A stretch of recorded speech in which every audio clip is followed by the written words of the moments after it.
Okay, so we've all heard the advice, right? From the time we're kids, we're told to be well-rounded, build that perfect resume. But what if that's the exact advice that's making you, well, forgettable?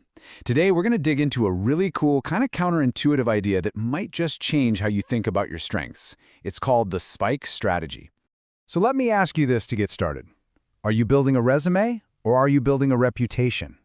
Think about it. A resume, that's just a flat list of skills, right? But a reputation? Oh, that's the story people tell about you when you're not even in the room.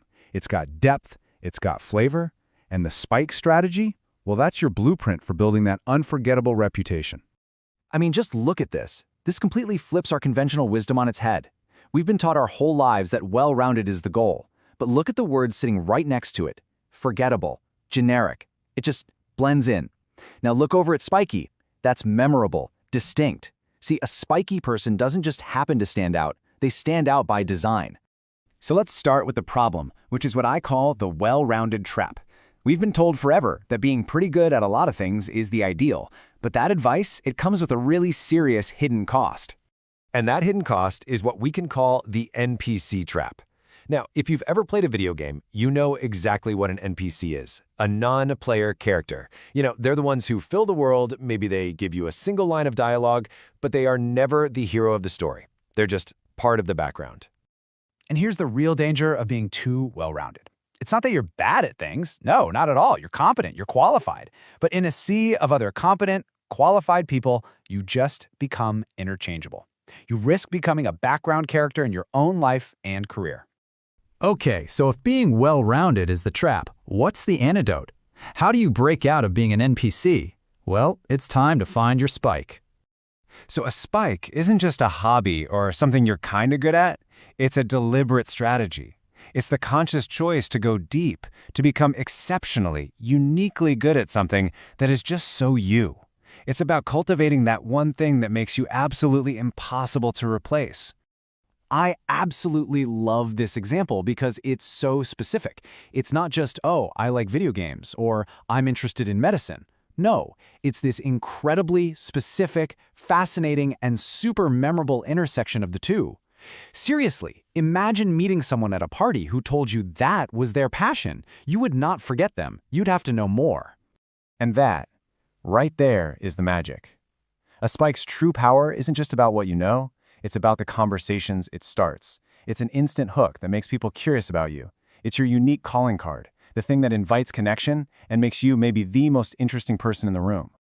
Okay, so this all sounds great in theory, but how do you actually find your spike? You know, how do you go from being a generalist to a memorable specialist? Well, here's a pretty simple framework to get you started.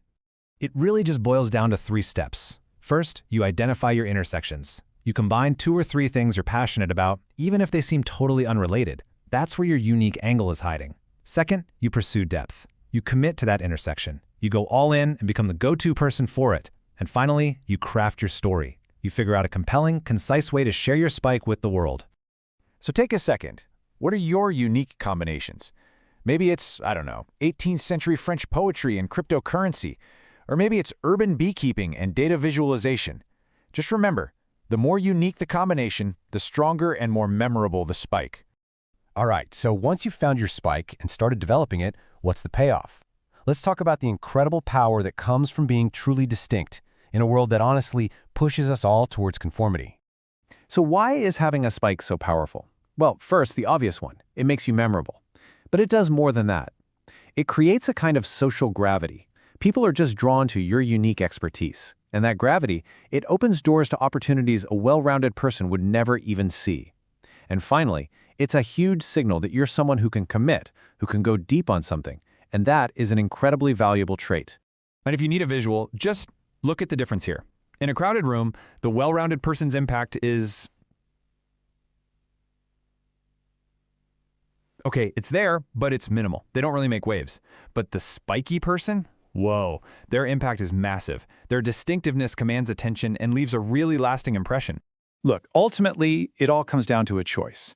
You can follow the standard advice and risk becoming just another NPC in the crowd, or you can embrace your unique obsessions, build your spike, and be the one they always remember. So I'll leave you with this question to think about. Your spike is really the answer to this. What is the one fascinating conversation that only you can start? Find it, own it, and then go share it with the world.